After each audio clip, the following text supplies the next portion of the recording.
enfermedad, incluyendo los mecanismos de contagio, la clínica, ver la utilidad de definir bien qué es infección activa, qué es infección pasiva o latente, y ver los lineamientos generales del tratamiento. Ahora vamos a hablar mucho de farmacología. Hemos visto el terreno de los menores de 15 años, es decir, esta población es más difícil tiene una tendencia a enfermar más frecuentemente. Últimamente se ha visto esto en estadísticas, pero se ha visto también que es difícil el diagnóstico, ¿no? La evidencia bacteriológica. Ya hemos visto que hay novedades en cuanto a esto. Se habla de test IGRA, que incorporan detección de sangre de interferón gamma producido por las células del Mycobacterium tuberculoso, que mejoran la posibilidad diagnóstica, ¿no? Cuando se hace IGRA más la prueba de tuberculina, la sensibilidad mejora un 90%. Hemos definido un poquito el papel de los métodos de diagnóstico por imagen. Hemos visto cuál es la utilidad y dónde se posicionan como opciones número 1, digamos, ¿no? La radiografía de tórax, la tomografía computarizada, la resonancia magnética, la utilidad de la ecografía. Es una prueba que está al alcance de todos, porque no es muy complicado encontrar ecografistas competentes, digamos, pero tiene también sus pros y sus contras, digamos, ¿no? Y obviamente la toma de muestra, ¿no?, en los niños para hacer la baciloscopía del cultivo, ¿ya? Hemos visto cómo es importante el cultivo y cuál es su interpretación, ¿ya? Positivo 1 cruz, positivo 2 cruces, positivo 3 cruces. Estas son pruebas de laboratorio necesarias. Y el cultivo, ¿no?, que dura cierto tiempo, pero es quizás la prueba que, en definitiva, el cultivo seriado también es otra alternativa que nos da la posibilidad de detectar el bacilo de Koch y hacer seguimiento, ¿no es cierto?, cuando empezamos el tratamiento. Ya también este cultivo es catalogado de acuerdo al número de colonias encontradas en 1 cruz, 2 cruces, 3 cruces. ¿Listo? Estas son las indicaciones para realizar cultivo. Cuando la baciloscopía es negativa o hay problemas con la detección del bacilo, se puede realizar cultivo, sobre todo en pacientes que tienen baciloscopía positiva, dudosa o una sola lámina, digamos, con rasgos de positividad. Luego se hace cultivo también en el sintomático respiratorio, donde la baciloscopía sería radionegativa, ¿no? Pero está siendo tratado con antibióticos porque presenta muchos síntomas, excepto quinolonas, y no presenta mejoría clínica. Entonces, en estos casos, se hace el cultivo para la detección de una sospecha clínica. Luego, la tuberculosis extrapulmonar se debe también detectar con cultivo, o sea, realizar cultivo. También está indicado el cultivo para diagnosticar en tuberculosis en niños menores de 5 años, ¿no?, cuando se obtiene la muestra por aspiración gástrica. Y finalmente, como supervisión o control bacteriológico durante el tratamiento a partir del 3er mes de tratamiento, ¿ya? Estas son las 2 pruebas, o 3 pruebas que hay que hacerlas y que nos brindan información importante acerca de, primero, la existencia de resistencia, ¿no?, el GenExpert. El Lyme Probe Assay es una prueba que detecta subtipos de mutaciones que pueden haber y la resistencia que existe a los diferentes antimicobacterianos. Es una prueba que hay que hacerla, detecta el ADN de la cepa de bacteria y te puede informar acerca de qué tipo o qué subtipo de infección o de bacteria tiene el paciente. Y esto también complementada con una prueba de Canetti. Este es otro método que nos explica la sensibilidad de las micobacterias a los fármacos convencionales y también nos informa la existencia de la resistencia a los fármacos de primera y segunda línea. Estas son pruebas rápidas que ayudan muchísimo en la decisión de hacer primera línea o segunda línea. ¿Ya? Estas son pruebas extrapulmonares, hemos dicho, que ayudan muchísimo en la detección del bacilo y en el diagnóstico de la enfermedad. ¿Listo?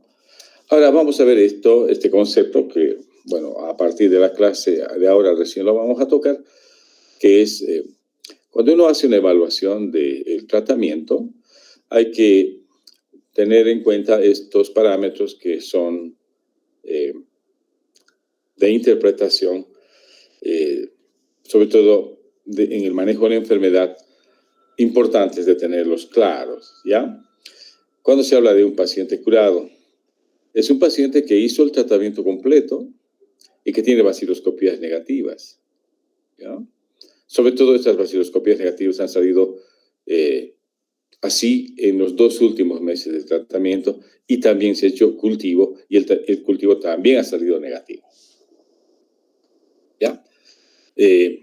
Cuando se dice que el tratamiento está completo o se informa así, cuando el paciente realizó todo el esquema de tratamiento, aunque todavía no se tenga el resultado de las vaciloscopías, pero el tratamiento fue completado, ¿ya? A veces hay necesidad de prolongar un poco la fase intensiva, pero el tratamiento fue completado.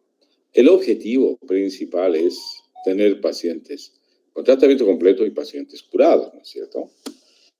Ahora, lo que vamos a ver es cuando se habla de fracaso de tratamiento en el programa de tuberculosis, ¿ya? Es un paciente que digamos que tiene una tuberculosis pulmonar, pero que sigue dando vaciloscopía positiva después de haber realizado el tratamiento, ¿ya? Es decir, sigue dando positividad en vaciloscopía y en cultivo. Esto es un fracaso terapéutico. Bueno, el fallecido, obviamente, todo paciente que tenga diagnóstico de tuberculosis y que muere, obviamente se habla de deceso por la enfermedad, ¿no ven? Ahora, esto es lo que no tiene que pasar, ¿no? La pérdida de seguimiento o paciente que con diagnóstico nunca inició el tratamiento o interrumpió el tratamiento y no viene a controles, ¿ya? Entonces, el objetivo terapéutico para el manejo de la enfermedad, para el manejo adecuado, digamos, poblacional, es que estén todos con tratamiento completo y que todos lleguen a la curación, ¿no? Ahora, vamos a aclarar algunos otros conceptos que sí vale la pena tenerlos claros, ¿ya? A veces la resistencia que sale primero en las pruebas que hemos dicho, GenExpert, Line-Prob-Assay y Canetti, a veces te arrojan estos resultados, ¿ya? El diagnóstico es monoresistente, es decir, tuberculosis activa monoresistente cuando hay resistencia a un solo medicamento de primera línea. Sí, se ha detectado que esta cepa es resistente a un medicamento de primera línea, ¿ya? Se dice que la infección es poliresistente cuando se da resistencia a fármacos de primera línea, ¿ya? Pero que no sea isoniazida y rifampicina. Puede ser o a la isoniazida o a la rifampicina, pero nunca a las dos. Entonces, en ese caso se dice que la infección es poliresistente. Ahora se habla de tuberculosis multidrogoresistente cuando hay resistencia comprobada a ambos, es decir, isoniazida y rifampicina. Esta cepa no responde a ninguna de las dos, ¿ya? Ahora se habla de una tuberculosis extensamente resistente en pacientes calificados como multidrogoresistentes que además presentan resistencia a una de las fluoroquinolonas o a uno de los 3 medicamentos de segunda línea inyectables, ¿ya? Como la capreomicina, la caramicina o la amicacina. Y finalmente hay una prueba que dice resistencia a la rifampicina, o sea, infección por cepas resistentes a la rifampicina. ¿Listo? Estas son malas noticias, digamos, ¿no? Pero hay que tener claro que esto cada vez es más frecuente. Muy bien. Vamos a ver ahora la clasificación de fármacos para el tratamiento de la tuberculosis, ¿ya? Hay una clasificación que define fármacos de primera línea y fármacos de segunda línea, ¿ya? Haciendo un inventario, vamos a ver de que los fármacos de primera línea incluyen la isoniazida, la rifampicina, la piracinamida y el etambutol. Son 4 fármacos definidos como los de primera línea, ¿no? Debemos recordar que el tratamiento de la tuberculosis es asociado y es supervisado. ¿Listo? Entonces, acá tenemos en el cuadro también las equivalencias en dosis, ¿ya? La isoniazida se debe dosificar en una proporción de 300 miligramos día, la rifampicina 600 miligramos diarios, la piracinamida 25 miligramos kilogramo día y el etambutol de 15 a 25 miligramos kilogramo día también. ¿Ya? Y a la derecha tenemos los fármacos de segunda línea, que se deben emplear cuando hay un fracaso o los fármacos de primera línea no dan resultado. Los fármacos de segunda línea incluyen, ¿no es cierto? Aquí debemos poner algunos de ellos, no importa el orden, pero fíjense, van a reconocer ustedes de que hay aquí algunos aminoglucósidos, ¿no es cierto? La amicacina, la streptomicina, la canamicina, ¿no? Empezamos. La amicacina, ¿ya? Se debe dar una dosis de 15 miligramos día. Luego está el ácido aminosalicílico, cuya dosificación está también especificada, 8 a 12 gramos diarios. La capreomicina, 15 miligramos kilogramo día, como dosis estándar. Y aquí aparece la primera quinolona, ¿no es cierto?, que es la ciprofloxacina. Se debe dar a una dosis total de 1.500 miligramos día. Luego está la levofloxacina más abajo, de 500 a 750 miligramos diarios. Luego está más abajo todavía la moxifloxacina, que se debe dar a una dosis de 400 miligramos día, ¿no ven? A esto se puede sumar la delafloxacina, que no está acá en la lista, pero como es una nueva quinolona, quizás entra muy bien en el manejo de la tuberculosis y quizás la gatifloxacina también, ¿ya? Luego tenemos otros fármacos como la clofazimina, la dosis de 200 miligramos diarios, la cicloserina de 500 a 1.000 miligramos diarios, la etionamida de 500 a 750 miligramos día. Luego tenemos análogos de la rifampicina, que son la rifampicina, que son la rifabutina y la rifapentina, ¿ya? Que son fármacos de segunda línea, junto con la bedaquilina, la pretomanida. ¿Listo? Fíjense, el arsenal terapéutico de primera línea incluye 4 fármacos y los fármacos de segunda línea cada vez son más. La lista es creciente, ¿ya? Por el tema de la resistencia.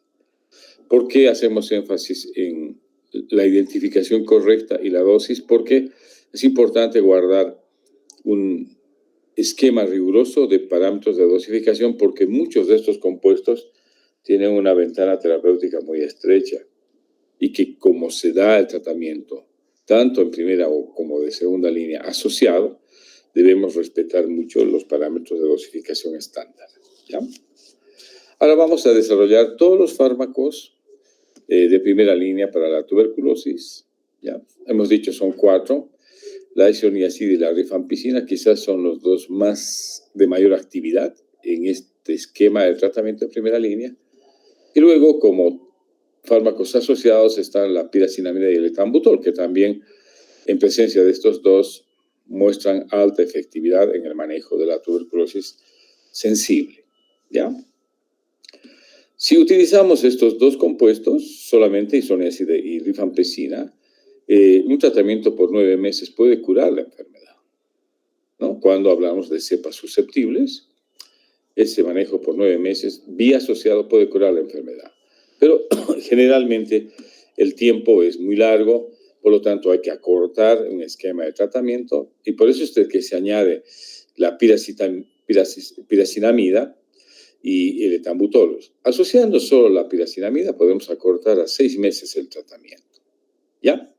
Entonces, el tratamiento inicial, llamado de primera línea, incluye los 4 fármacos, los primeros 2 meses y los siguientes 4 meses con los 4 incluidos.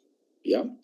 Este tratamiento se realiza hasta obtener, ¿no?, a partir de los controles, la evidencia clínica de curación o mejoría clínica, ¿ya?, hasta negativización de la baciloscopía del cultivo. O, finalmente, si hubiera todavía dudas, el tratamiento se mantiene hasta establecer la susceptibilidad de la cepa. Por ahí la cepa no es susceptible a estos fármacos que se utilizan en un paciente. Ya, vamos a ver ahora la isoniazida. ¿Ya? Individualmente, es identificado como el fármaco más activo para el tratamiento de la tuberculosis, obviamente por cepas susceptibles. Tiene una estructura similar a la piridoxina. ¿Ya? Este fármaco inhibe a casi todos los bacilos de la tuberculosis, es bactericida. ¿Ya? Tiene gran capacidad de difusión, penetra los macrófagos y tiene también actividad contra los bacilos intracelulares. Vamos a describir su mecanismo de acción. El mecanismo de acción es inhibición de la síntesis de ácidos micólicos, que son componentes esenciales de la pared celular. ¿Ya? Se administra como un profármaco, se activa mediante esta enzima, que es la catalasa peroxidasa micobacteriana, y obviamente es bactericida. ¿Ya? Ahora, se ha visto que existe una resistencia creciente y esta resistencia se debe a mutación genética. ¿Ya? Estos son los genes identificados en la mutación. ¿Ya? Desde el punto de vista farmacocinético, la isoniazida se administra por vía oral, también viene en presentación parenteral, pero fundamentalmente se administra por vía oral. El tubo digestivo es, digamos, la vía de administración o el sitio de absorción. De manera óptima se absorbe la isoniazida cuando se administra con el estómago vacío.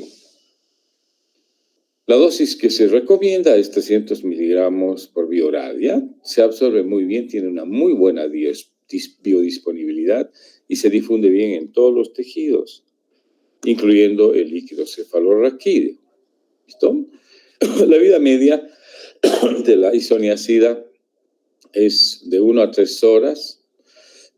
Se metaboliza como muchos de los antituberculosos a nivel hepático por una enzima que es la acetiltransferasa y también obviamente por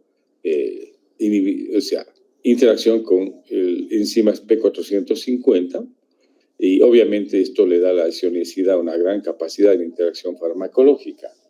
Sabemos nosotros que todo fármaco que inhibe este sistema enzimático tiene interacciones, ¿no ves? Sobre todo con los fármacos que se depuran por esta vía P450, como por ejemplo la carbamazepina, la fenitoína y las benzodiazepinas. ¿Ya? Entonces, se excreta por vía urinaria. Se metabolizan a nivel hepático y se excretan a nivel urinario. Muy bien. ¿Cuál es el uso clínico de la isoniazida? ¿Ya? Principalmente la tuberculosis activa por cepas resistentes y la tuberculosis latente. ¿Ya? ¿Cómo se establece la dosificación? Volvemos a repetir. Va 300 miligramos diarios o 900 miligramos 2 a 3 veces por semana. ¿Listo? El tratamiento por 9 meses es cuando se administra en tuberculosis latente, por ejemplo. Ya, aquí cambia un poco la duración del tratamiento. Son 9 meses. ¿No puede utilizarse como monoterapia? Sí, pero no es recomendable, les digo. ¿Ah? Generalmente, aún en la tuberculosis latente, hay que pensar en una terapéutica social. Ahora, lo que sí debemos tener en cuenta es que cuando administramos isoniazida, debemos administrar paralelamente piridoxina. ¿Ya? a una dosis de 25 a 50 miligramos día. Esto se usa para prevenir algo que es muy común cuando usamos este compuesto, es prevenir la neuropatía, ¿ya? Ahora, el uso clínico de la isoniazida, hemos dicho, siempre va asociado a un fármaco llamado rifampicina. Es lo más recomendable, ¿ya? Ahora, la única indicación de monoterapia de la isoniazida es la tuberculosis latente por 9 meses. Pero después, en la tuberculosis activa, se utiliza asociado siempre a la rifampicina.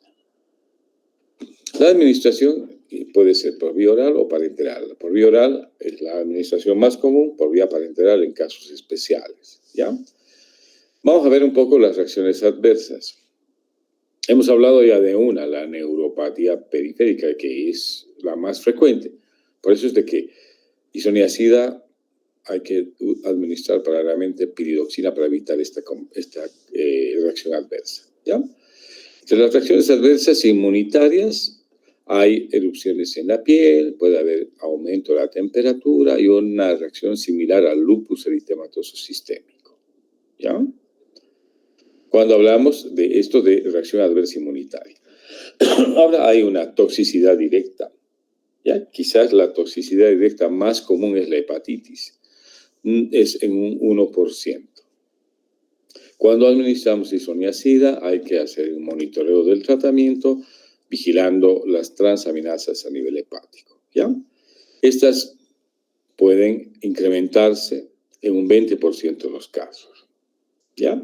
Y finalmente, una reacción tóxica directa, hemos dicho frecuente, es la neuropatía periférica, que se presenta en un 10 a 20% cuando las dosis son por encima de 5 miligramos kilopeso día, ¿ya? De todas maneras, igual hay que asociar a la piridoxina, ¿ya? ¿Cuál es la razón por la que esta relación es directa? Isoniazida, neuropatía periférica. El INH o isoniazida promueve la expresión de piridoxina. Por lo tanto, esta depresión de piridoxina predispone a tener neuropatía. Para eso se recomienda la asociación con la piridoxina, ¿ya? ¿En quiénes es más frecuente el tema complicaciones? ¿Ya? Hay una población que es más vulnerable a las reacciones adversas, como los acetiladores lentos, los desnutridos. Sabemos que los pacientes con la enfermedad ya de por sí tienen problemas de nutrición, los alcohólicos y todos aquellos que tienen comprometida la inmunidad, ¿no ven? Como los diabéticos y los pacientes que tienen SIDA. Ellos son más vulnerables a las reacciones adversas. Y también, obviamente, aquellos pacientes que tienen insuficiencia renal. Muy bien, este es el primer fármaco de primera línea. Vamos a ver el segundo, que es la rifampicina. Este es un compuesto derivado semisintético de la rifamicina, ¿ya? Este es un fármaco antimicrobiano activo contra gram positivos y gram negativos que incluyen a la Neisseria y a Haemophilus, ¿ya? Además de micobacterias y clamidias. Estos son responsables de muchas infecciones respiratorias, ustedes saben. Entonces, tiene una actividad antimicobacteriana interesante, ¿ya? Los microorganismos sensibles se inhiben con menos de 1 microgramo de rifampicina administrada, ¿ya? Ahora, tiene análogos como la rifabutina y la rifapentina, pero cuando hay resistencia a la rifampicina, generalmente hay resistencia también a estos dos derivados. La rifampicina es uno de los fármacos que acompaña al tratamiento junto con al INH o la isoniazida, ¿ya? ¿Cuál es el mecanismo de acción? Este fármaco, la rifampicina, se une a la subunidad beta de la polimerasa e inhibe la síntesis de ARN bacteriano. Es un inhibidor de la síntesis de ARN bacteriano, ¿ya? Hay resistencia, y esto es lo que preocupa. La resistencia es generada por mutación también, ¿ya? Hay un gen identificado que es el RPO beta, que impide la unión de la rifampicina a el sitio blanco, ¿ya? Cuando hablamos de mecanismo de acción, Y de efecto farmacológico, este es un potente bactericida para microorganismos que muestran resistencia a otros fármacos, ¿ya? Porque tiene una gran capacidad de penetración en los tejidos, inclusive penetra a lugares muy difíciles como los abscesos o cavidades pulmonares, y también como el INH penetra a los fagocitos y tiene actividad intracelular. Ya la administración de la rifampicina es por vía oral. Hemos dicho tiene gran capacidad o buena biodisponibilidad, llega al líquido cefalorraquídeo. Su metabolismo es hepático y la eliminación también es por vía hepática predominantemente, ¿ya? Y también por heces. Cuando hablamos de dosificación, hemos dicho la rifampicina, aquí está, en la tuberculosis activa se utiliza a una dosis de 600 miligramos día, ¿ya? Con esa dosis, la concentración sérica eficaz se alcanza cuando la cifra está alrededor de 5 a 7 microgramos por ml. Muy bien, esperemos un ratito. Está saltando otra vez esto. Ya. Y cuando se utiliza la rifampicina no se requiere un ajuste de dosificación cuando hay insuficiencia renal o insuficiencia hepática. Muy bien. ¿Cuál es el uso clínico de la rifampicina? En infecciones por micobacterias, ¿ya? También en infecciones por micobacterias atípicas y también es útil en la lepra, ¿ya? Cuando hablamos de micobacterias, hablamos de que es un fármaco útil en la tuberculosis activa, siempre asociada a la isoniazida, ¿ya? ¿En qué dosis? A razón de 600 miligramos día, ¿ya? Que es el equivalente de 10 miligramos kilogramos día por vía oral. ¿Ya? En la lepra y en las infecciones atípicas, la rifampicina se puede dosificar 600 miligramos al día 1 o 2 veces por semana. Y el tratamiento dura 6 meses. ¿Ya? También es útil en la tuberculosis latente. ¿Ya? En la tuberculosis latente, la rifampicina se da a una dosis de 600 miligramos día durante 4 meses. Puede darse como medicamento único, como monoterapia. Otra utilidad de la rifampicina es que erradica el estado de portador de meningococo por hemófilos influenza y también tiene efecto muy importante en la osteomielitis. Ustedes saben de que estas son infecciones del hueso que son producidas por el estafilococo, generalmente resistente a otros fármacos. ¿Ya? Por lo tanto, también hay que considerar como este compuesto para estas infecciones. Ya la endocarditis por prótesis valvular también responde muy bien a la rifampicina. Tiene reacciones adversas. La más común es la orina, sudor y lágrimas de color naranja, ¿ya? Y también produce trombocitopenia y nefritis. Puede producir ictericia colestásica y hepatitis, ¿eh? Y en algún momento, cuando los tratamientos son a largo plazo, puede producir necrosis tubular aguda. Hay que vigilar de cerca la dosificación para evitar esto, ¿ya? O también algo que se recomienda es monitorizar la función renal. La rifampicina, ahora, es un inductor enzimático. La anterior era un inhibidor enzimático, ¿no ves? Esta rifampicina induce a la citocromo P450 y puede, obviamente, acelerar la vida media de algunos fármacos, haciendo de que estos se eliminen más rápidamente. Perdón. Mucho cuidado, ¿no?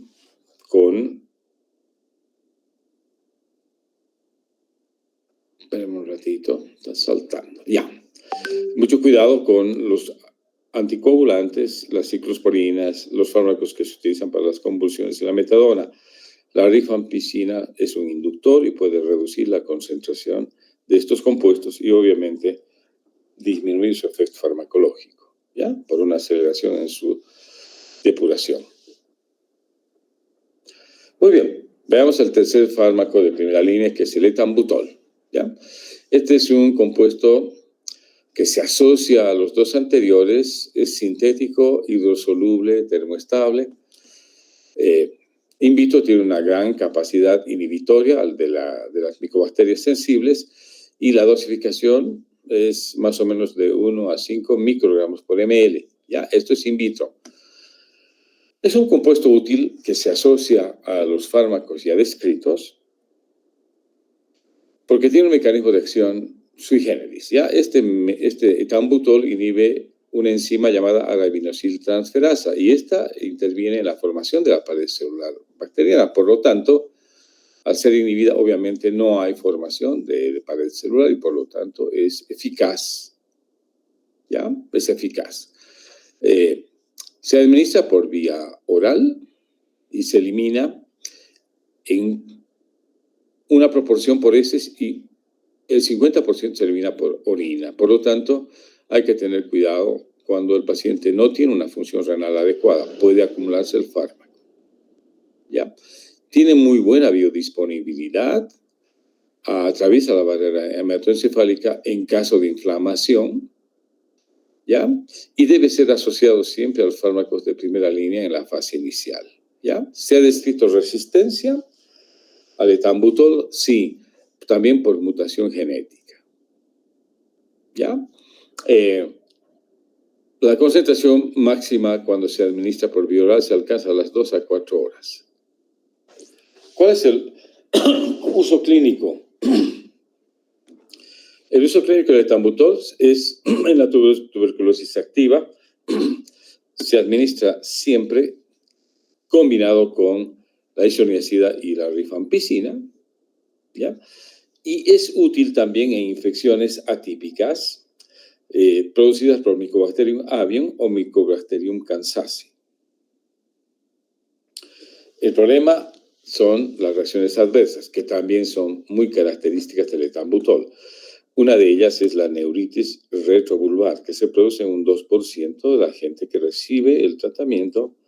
Y además se caracteriza esta neuritis retrovulvar porque hay una disminución de la agudeza visual, hay una ceguera a los colores verde y rojo, ¿ya? Después de un mes de tratamiento, y obviamente puede mantenerse esta ceguera y esta visión borrosa, digamos, durante muchos meses durante el tratamiento con etambutol. Es reversible, ¿no? Cuando el paciente deja de tomar, obviamente vuelve a recuperar sus capacidades visuales. Muy bien, y finalmente este es el cuarto fármaco que vamos a ver como de primera línea. Es la piracinamida, es un derivado, claro, se parece químicamente a la nicotinamida y cuando se activa se convierte en ácido piracinoico, ¿ya? Es un fármaco exclusivamente para la tuberculosis, es decir, solo se usa para tratamiento de tuberculosis. Por eso es de que está, inclusive en los compuestos o envases que viene, dice, ¿no? Quimioterapéutico antituberculoso, exclusivamente para la tuberculosis. Es un compuesto estable, algo soluble en agua, inhibe a la micobacteria a un pH muy cercano a 5.5, ¿ya? También es un medicamento que penetra los macrófagos y ejerce actividad intracelular. ¿Ya? ¿Cuál es el mecanismo de acción de la piracinamida? Este también actúa en el metabolismo de la membrana y en el transporte de iones, ¿ya? Digamos que altera la permeabilidad de la membrana. ¿Cuál es la resistencia? Hay una resistencia detectada.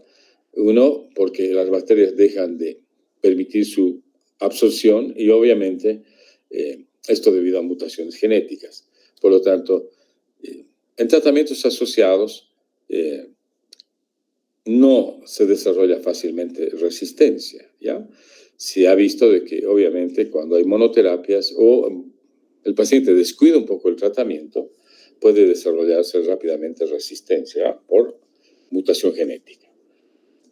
El uso clínico de la piracinamida, hemos dicho, es un fármaco exclusivo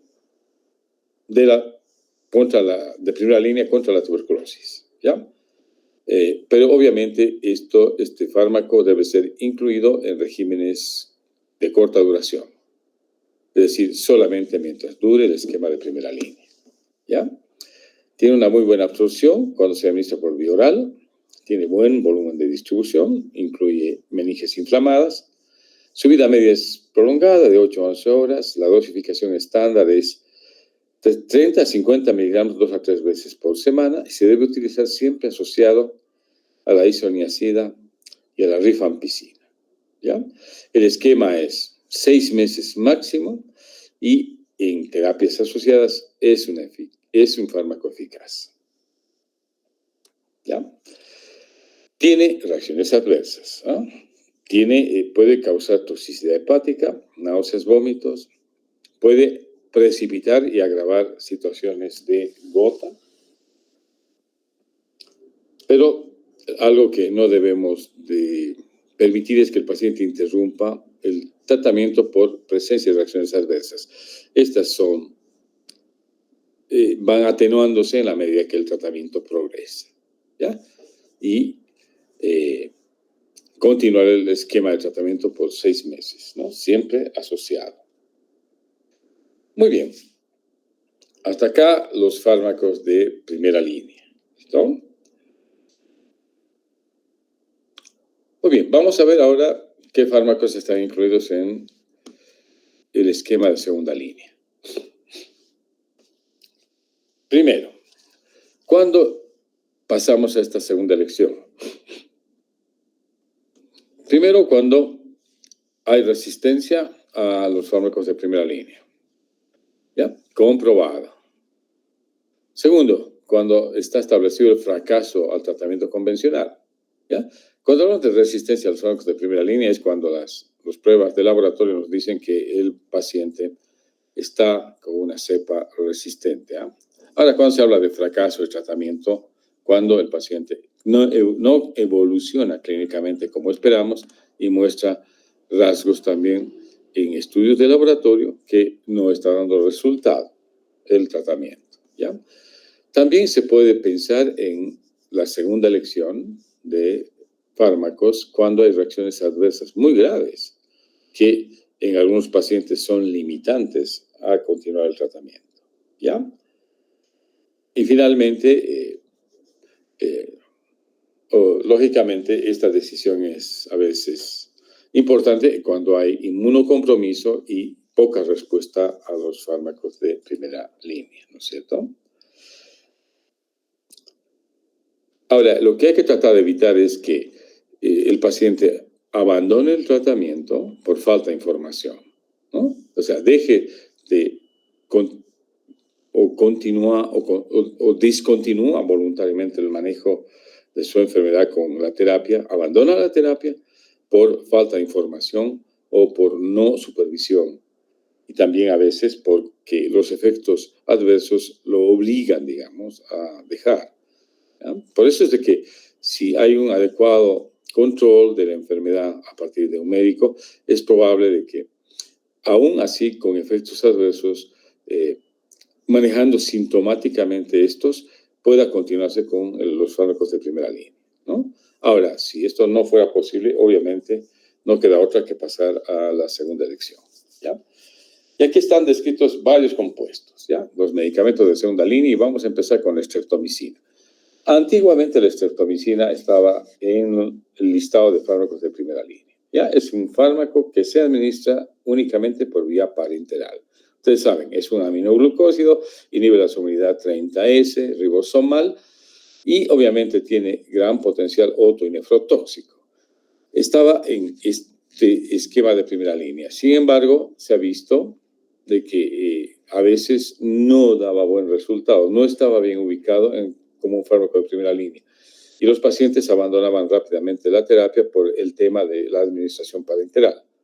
Hoy es un fármaco de segunda línea, ¿ya? Este fármaco es un inhibidor de la síntesis de proteínas, ya hemos dicho que actúa sobre la subunidad 30S. La dosificación establecida es de 15 miligramos kilogramo día. Es un fármaco muy activo, pero contra los bacilos extracelulares. No tiene actividad intracelular. ¿ya? Y lógicamente, hay que tener mucho cuidado porque su eliminación es predominantemente renal y lógicamente es nefrotóxico, ¿ya? Entonces hay que vigilar muy de cerca la cifra de creatinina. ¿Listo? Tiene buena penetración a la barrera hematoencefálica, actúa muy bien a nivel del sistema nervioso. ¿Cuál es el uso clínico de la estreptomicina? ¿Ya? Droga de segunda línea que se utiliza para tratar infecciones resistentes a los fármacos de primera línea. ¿Ya? La dosificación en el adulto, volvemos a repetirla, es de 15 miligramos kilogramo día. Se puede dar por vía intravenosa o por vía intramuscular. ¿Ya? In vitro es espectacular, inhibe a casi todos los bacilos, ¿listo? Pero in vivo hay resistencia, ¿ya? Por mutación genética, ¿ya? Tiene gran actividad contra los bacilos extracelulares y tiene gran penetración al sistema nervioso central, donde alcanza buenas concentraciones terapéuticas, ¿ya? La vía de administración, hemos dicho, indistintamente es por vía intravenosa o por vía intramuscular, ¿ya? Ahora el tema es, ojo, las reacciones adversas son muy importantes. Como todo aminoglucósido, hay ototoxicidad y nefrotoxicidad, ¿ya? Y esta ototoxicidad puede afectar tanto a la rama coclear como a la rama vestibular, ¿cierto? Puede haber disminución de la audición, o pérdida de audición, o mareo y vértigos, ¿ya? Entonces, ¿cuál es la recomendación ante esta posibilidad de reacciones adversas? No utilizar más de 6 meses. 6 meses es el máximo de duración del tratamiento con estreptomicina. Otro fármaco de segunda línea, la etionamida. ¿Ya? Este es un fármaco muy parecido al INH, ¿no es cierto?, o a la isoniazida. Este tiene más o menos el mismo mecanismo de acción, ¿ya? Inhibe la síntesis de ácidos micólicos, componentes importantes de la pared celular, ¿ya? La etionamida inhibe a casi todos los bacilos de tuberculosis, ¿ya? Este fármaco está disponible solamente por vía oral. El metabolismo es predominantemente hepático. También produce un síndrome neurológico que se atenúa administrando paralelamente piridoxina, como cuando dábamos el INH, ¿no es cierto? La dosificación inicial es de 250 miligramos diarios, ¿ya? Ahora, obviamente, cuando hablamos de resistencia cruzada, tiene resistencia cruzada con su congénere, que es la isoniazida. Por lo tanto, si hay infección por una cepa resistente a la isoniazida, no debemos incluir en el tratamiento de segunda línea a la etionamida.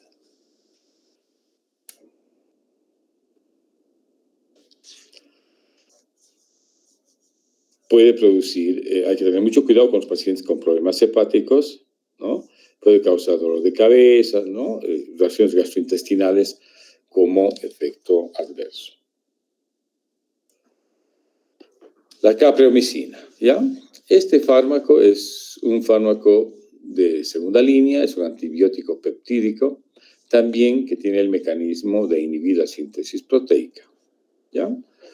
La dosificación establecida de la capreomicina es de 15 miligramos kilogramo día por vía intramuscular. ¿Cuál es la indicación principal de la capreomicina? Fármaco de segunda línea para tuberculosis resistente a fármacos, incluyendo de segunda línea como la tuberculosis, es decir, la estreptomicina y la amicacina. Es decir, la capreomicina es una alternativa cuando las cepas detectadas son resistentes a fármacos como la estreptomicina y la amicacina, ¿ya? Es un fármaco que se administra por vía parenteral, obviamente tiene gran potencial de ototoxicidad y nefrotoxicidad. La toxicidad de la capreomicina es casi más a la rama coclear que la rama vestibular. Ahora, hay formas de atenuar esta reacción, este efecto potencial tóxico, y esto es a partir de una dosificación intermitente, ¿ya? En vez de infusiones continuas, se debe hacer dosificaciones intermitentes. Esto minimiza el riesgo, sobre todo, de toxicidad, ototoxicidad y nefrotoxicidad, ¿ya? Estas son estrategias de tratamiento para fármacos de segunda línea. La cicloserina es otro fármaco de segunda línea, ¿ya? Este es un fármaco que es análogo estructural de la alanina D. Este fármaco tiene un mecanismo de acción de inhibición de la síntesis de la pared celular bacteriana y también tiene un buen efecto en cepas de Mycobacterium tuberculosis o el bacilo de Koch sensible. ¿Ya? La dosificación está establecida acá de 0,5, medio gramo a 1 gramo diario. ¿Ya? ¿Listo? Dividida en 2 dosis. Tiene un buen volumen de distribución, actúa en el sistema nervioso central y se depura por vía renal también. Ahora, los efectos adversos de la cicloserina son también neuropatía periférica y disfunción del sistema nervioso central, ¿ya? Que puede manifestarse como síndrome depresivo y psicosis, ¿ya? Para evitar la neuropatía tenemos un recurso que es la piridoxina, ¿no? Ya van varios fármacos de primera y segunda línea que debemos acompañar, ¿no es cierto?, con piridoxina para evitar este efecto adverso llamado neuropatía periférica. Muy bien. El ácido aminosalicílico.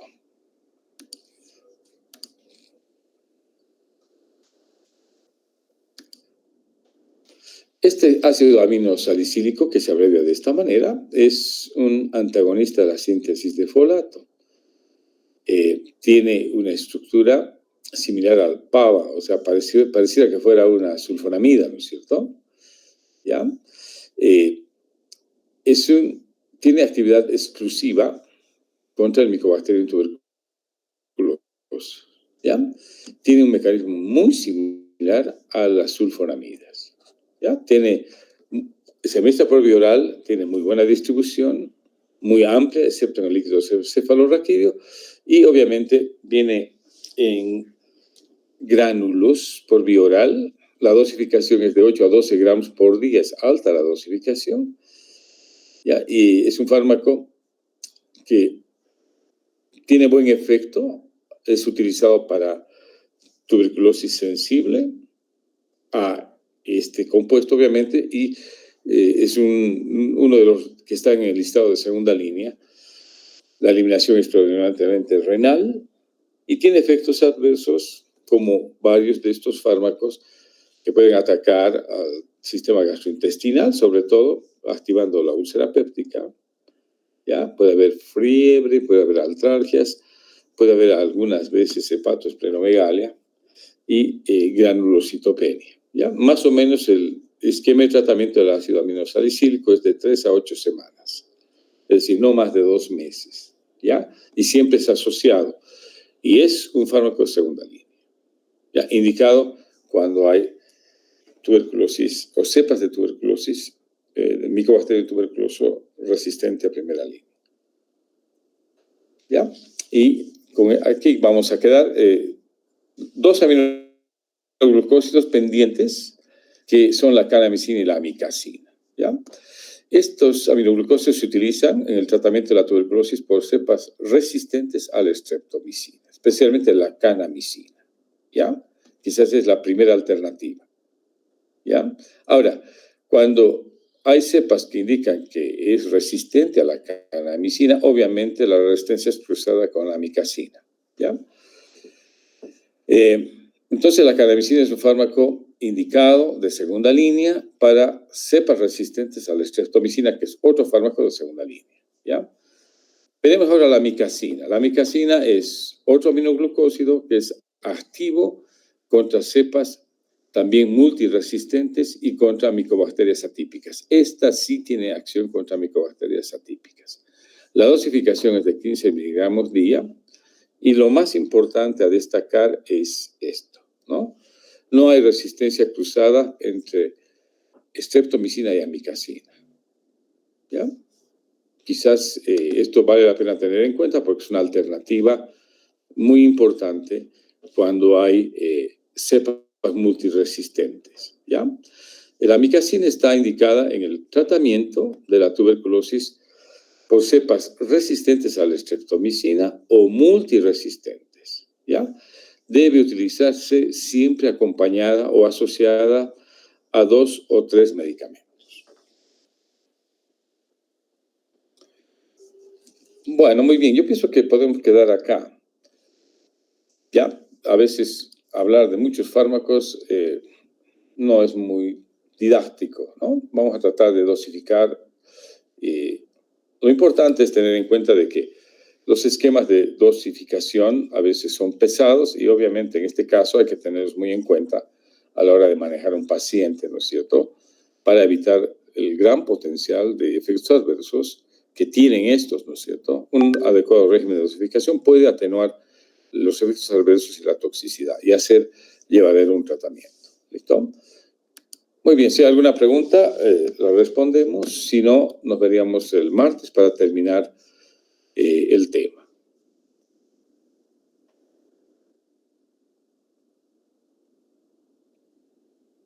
Muy bien, no hay preguntas. Si hay algún comentario.